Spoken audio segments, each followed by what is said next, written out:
Bakit nakasimangot ka ngayon? Paano? Sabi mo, mahal, ako na magsasaing. Ako naman natuwa kasi... Totoo naman, di ba? Ako nagsaing, di ba? Oo nga, ikaw nagsaing. Kaya nga natuwa ako. Di ba tuwang-tuwa ka? Kasi pero bakit ka nakasimangot? Sabi ko sa wakas, magsasaing yung asawa ko. Eto, tignan nyo kakabsat yung sinaing ni Katuro. Rice cooker na nga, kakabsat. Natutungan pa siya. Tignan ninyo. Diba? Ang galing ni Katuro. Halos wala nang makain dito. Ang daming nasayang na kanin. Alam nyo kakabsat, kinain pa rin namin. Hindi, Mal. Kasi ang alam ko, hindi kasi ako sanay sa rice cooker. Sinalang ko sa may kahoy. Ay, naku, pambihira ka talaga. Ayan kaya nagtutong. Tignan nyo kakabsat. Pinagtsagaan namin kahit mangamoy-ngamoy na siya. Sabi ko, ano yung nangangamoy ka kung gano'n? Pag open ko, ito pala.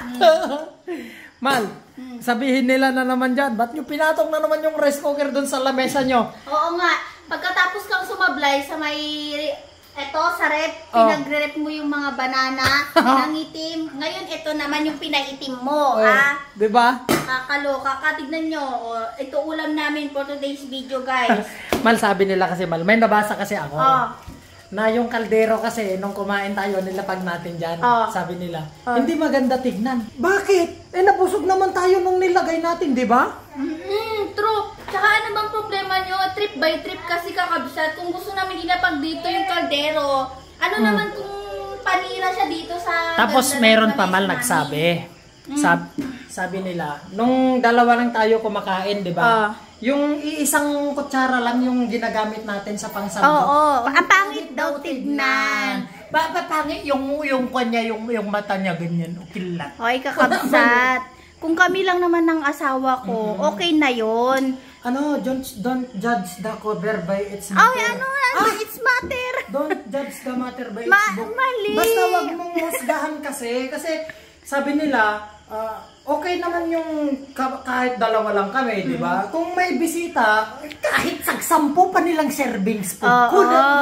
Presentable naman kami pagdating sa mga bisita namin. Siyempre, disiplinado naman kami. Alangan naman yung gamit sa buwan namin, ikon namin, tapos may bisita kami. Pero kung si Katuro kasama ko, ay ako kahit subuan ko pa siya galing sa buwan. Kasi sanay kasi kami kakabsat na isa lang yung malukong namin ng sabaw. Para iwas expenses sa sabon sa kasi nagtitipid kami. Kasi wala na kaming pera. Ako na naman sa inyo, walang masama doon. Nasa sa inyo na lang kung iisipin yung masama. Pero pag kami ni Mrs., pag kami lang dalawa, sanay kami. Pero pag may bisita, kahit sagsampung serving spoon. Yung mga ganong bagay kakabsat, huwag nyo nang i-comment. Kung nakita ninyo, huwag nyo nang gawing big deal. Yun lang. That's all for today.